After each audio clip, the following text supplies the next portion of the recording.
Salut, c'est Paul. Comme je fais régulièrement des vidéos qui parlent de robots, j'ai régulièrement aussi des personnes qui viennent d'une certaine manière critiquer ça pour expliquer que les robots de trading ne marchent pas. Et alors du coup, parfois celles-ci ont raison et s'appuient sur des bases qui tiennent la route, mais parfois cette conclusion provient plutôt d'une interprétation qu'ils ont de certains résultats qu'ils ont eus ou d'un passé qui ne s'est pas forcément produit comme ils voulaient. Du coup aujourd'hui, on va analyser certaines de ces situations pour voir si elles sont réellement fondées.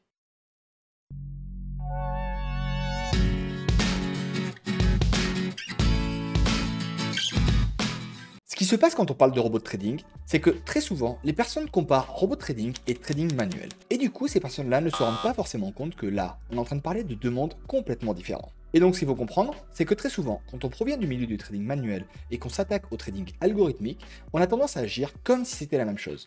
Et pourtant, ce sont deux mondes bien distincts. Et comme ces deux mondes sont distincts, ça mène très souvent à des fausses conclusions. Une des premières remarques que l'on trouve régulièrement, c'est notamment le fait par exemple que les robots de trading sont complètement bêtes parce qu'ils n'analysent pas comme il faut les marchés. Là-dessus, on se retrouve par exemple avec des personnes qui voient un marché, par exemple un euro USD, et quand ils regardent de plus près, ils se rendent compte que le robot est à l'achat, alors que toute leur analyse dit que de leur côté, il faut qu'ils fassent une vente. Et donc la conclusion logique, c'est de dire que le robot est complètement stupide, qu'il n'a pas bien analysé les marchés. Mais là, ce qui se passe, c'est qu'on a tendance à oublier quel est le fonctionnement réel du robot. Un robot ne prend pas en considération les mêmes éléments que nous. En gros, lui, ce qu'il fait, c'est qu'il va analyser des bougies, des moyennes mobiles, des indicateurs, et à partir de là, il va se dire ok, moi je vais à l'achat ou je vais à la vente. Mais par contre, lui ce qu'il fait, c'est qu'il ne va pas intégrer un contexte de la même manière que nous. Et donc effectivement, parfois, il peut aller à un sens inverse par rapport à ce que nous on pouvait espérer faire. Mais est-ce qu'il a pour autant tort? Ce qu'il faut comprendre, c'est que très souvent de notre côté, quand on analyse un marché et qu'on voit que le marché va bien dans notre sens, on se rassure en se disant qu'on avait raison. Mais là-dessus, l'être humain a aussi un biais de confirmation qui est assez important, et ça fait que si jamais le marché n'avait pas été dans notre sens, et que ça avait été dans le sens du robot, on aurait probablement oublié le fait que cette fois-ci on aurait eu tort, et donc d'une certaine manière, on aurait retiré un point au robot alors qu'il aurait pu avoir raison. Ensuite, l'autre élément qu'on oublie, c'est que nous, quand on est en train d'analyser un marché avec les données que l'on a sous les yeux, ce qu'on a tendance à oublier, c'est que de son côté, le robot, lui, il a eu un paramétrage qui a peut-être été fait pendant plusieurs années consécutives. Et donc, globalement, peut-être qu'effectivement, dans la situation qui est en train de se présenter, il n'est pas le mieux placé pour prendre la décision. Par contre, à côté de ça, comme sa manière de prendre des décisions a été testée sur plusieurs années par le passé, il est probable que malgré tout, il n'ait pas forcément tort d'une manière générale, et que peut-être que cette fois-ci ce ne sera pas bon, mais probablement que sur les autres fois ce sera bon. Un autre élément important que je vois régulièrement passer est le fait que les robots tradent pendant les news, alors que ça, ils ne devraient vraiment pas le faire, c'est beaucoup trop dangereux. Au niveau des news, on a tendance à intégrer ça de notre côté comme si c'était un événement majeur. Et effectivement, quand on passe des heures à regarder les graphiques, souvent, pendant ces moments-là, on se retrouve avec des bougies qui peuvent partir de manière plus ou moins forte dans un sens ou dans l'autre. Et donc quand on est en trading manuel, on peut effectivement se dire que ces moments-là sont cruciaux et que si on n'est pas dans le bon sens, on peut avoir des conséquences importantes. Mais par contre, ce qu'il faut comprendre avec les robots, c'est que effectivement, ils n'analysent pas tous les news. Mais à côté de ça, ce qu'ils font, c'est que comme ils ont été backtestés pendant plusieurs années consécutives, il y a des grandes chances que de leur côté, ils aient finalement croisé un grand nombre de news et au final, ils ont fait comme s'ils avaient tradé sur ces news. Donc au global, ça veut dire que les paramétrages des robots sont faits en intégrant les news qui ont déjà eu lieu par le passé. Donc finalement, le calendrier économique qui aura peut-être perturbé le robot aujourd'hui, ce qu'il faut comprendre, c'est qu'il aura peut-être déjà fait également par le passé. Et avec un peu de chance, si les choses se sont bien passées, le robot aura donc réussi à sortir de cette situation sans trop de difficultés. Une autre remarque que je vois régulièrement passer et qui justifie soi-disant le fait que les robots ne servent à rien et qu'ils ne fonctionnent pas, c'est les personnes qui viennent me dire voilà, moi j'ai utilisé un robot et il a planté mon compte. Alors ça, pour moi, c'est une conclusion qui est un peu rapide. Je m'explique. En fait, les robots sont finalement uniquement comme un outil, ou comme un véhicule si tu veux. Et donc là-dessus, ce qui se passe, c'est que très souvent, quand les gens utilisent les robots, leur objectif c'est finalement d'aller le plus vite possible de ce point A vers ce point B. Et donc pour faire ça, ils vont très souvent chercher à faire de l'optimisation qui sera plus ou moins agressive, ou à utiliser des robots qui peuvent présenter de gros rendements. Mais là-dessus, ce que souvent les gens ont tendance à oublier, c'est que les robots n'est finalement qu'un outil. C'est un peu comme si tu prenais une voiture et que tu te disais, voilà, moi j'ai vu une fois une Clio qui s'est retrouvée dans le fossé, et donc ça veut dire que toutes les voitures sont dangereuses et qu'il ne faut pas les utiliser parce qu'elles peuvent se planter. Quand on dit que les robots sont complètement nuls, c'est exactement comme dire que toutes les voitures sont dangereuses et qu'il ne faut pas rouler avec. En gros, si tu utilises un robot pour aller de manière très vite d'un point A à un point B, tu te retrouves à risquer très fortement de planter ton compte. Si tu utilises un robot de manière beaucoup plus douce, tu as alors beaucoup plus de chances de ne pas planter ton compte. Alors attention, je ne veux pas dire que jamais tu n'auras de problème avec un robot qui risque de planter ton compte. Personnellement, ça m'est déjà arrivé de planter des comptes avec des robots, j'en ai même fait une vidéo. Mais du coup, ce que ça veut surtout dire, c'est que effectivement les robots présentent un risque. Par contre, à côté de ça, de ton côté, si tu intègres ce risque dès le départ, tu peux avoir de très bons résultats. Ensuite, un autre élément qui est également à prendre en considération sur cette remarque, c'est que est-ce que réellement tu penses qu'en trading manuel, tu n'as aucune chance de planter ton compte? Je connais pas mal de personnes qui ont planté leur compte en trading manuel sans souci. En réalité, ce n'est pas parce que tu fais du trading manuel que tu ne vas pas planter ton compte, et ce n'est pas parce que tu utilises des robots que tu vas forcément planter ton compte.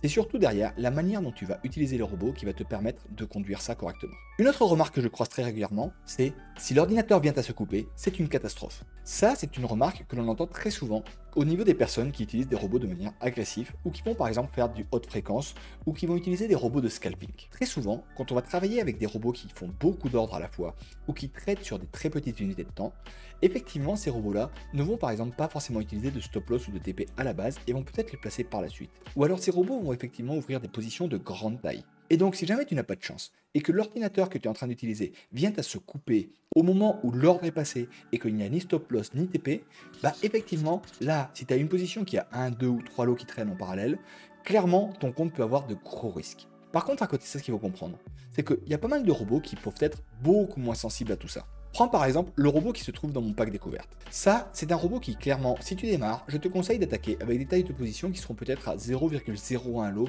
pour un capital de 1000 ou 2000 euros. Et si jamais tu travailles avec des tailles de lot qui seront de ce type-là, avec ce robot-là, ce qui va se passer, c'est quoi? Si jamais l'ordinateur vient à se couper au moment où le robot est en train de passer des trades ou autre, ce ne sera pas forcément très grave.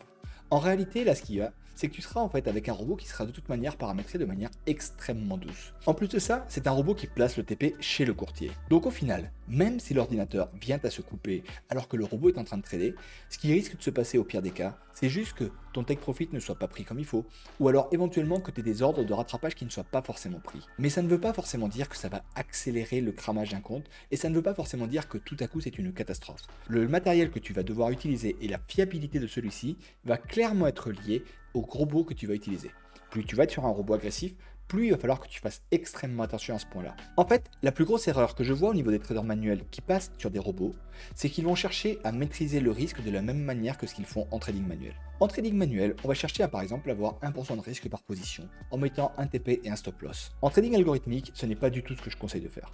En trading algorithmique, on arrive très souvent à avoir de bien meilleurs résultats en travaillant avec des tailles de position qui seront finalement bien plus petites et qui représenteront par exemple si tu faisais du trading manuel du 0,1% de risque par rapport à tes positions habituelles. Mais à côté de ça, au lieu de rester sur un seul marché, tu vas pouvoir lancer plusieurs robots en parallèle. En effet, contrairement au trading manuel, tu n'as pas besoin de rester devant tes écrans pour faire le travail. Ce seront les robots qui, de leur côté, seront en train d'analyser les marchés pour voir si ça rentre dans leur stratégie. Mais contrairement à toi, ce ne sera pas beaucoup plus compliqué pour eux de surveiller un marché pendant 1 heure ou de le surveiller pendant 24 heures tous les jours de la semaine. Donc si jamais tu proviens du milieu du trading manuel, si j'ai bien un ou deux conseils à te donner, c'est déjà de ne pas commencer à penser comme s'il s'agissait de toi qui traites devant les ordinateurs, mais plutôt d'intégrer le fait que ce seront des algorithmes qui vont analyser les marchés à ta place, et donc plutôt que de te prendre la tête à prendre un risque à 1%, tu verras que tu as de bien meilleures chances d'avoir de bons résultats si tu viens faire du paramétrage de robots extrêmement doux, parce que de leur côté, ça ne leur changera rien. Et ensuite, l'autre point, c'est qu'il va probablement falloir remettre en cause un certain nombre de choses que l'on a pu apprendre à côté de ça. Tout ce qui concerne les stop loss, les news, les tendances, la manière d'analyser les marchés, tout ça, ça ne sera pas la même chose à faire en manuel qu'en automatique. En automatique, l'avantage, c'est que tu vas pouvoir analyser grâce au backtest sur des périodes qui seront beaucoup plus longues et de manière beaucoup plus automatisée. Et donc si à côté de ça, tu mets en place une méthode d'optimisation qui tient la route, il y a des grandes chances que tu arrives à avoir de bons résultats.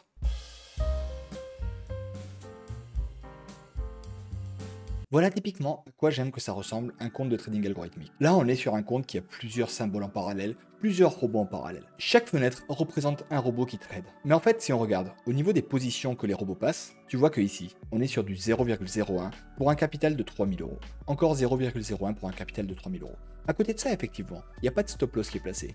Mais comme les positions sont de très petite taille, ça laisse largement de la place aux robots pour réussir justement à faire leur rattrapage proprement et en limitant fortement le risque. Et au global, voilà pour moi à quoi ça ressemble un compte qui fonctionne bien. On se retrouve avec ici une petite droite qui monte, qui monte, qui monte, et qui au final, certes des fois l'équité est un petit peu descendue par rapport à ça, mais au global, on a gagné plus de 67% avec un drawdown à 13%.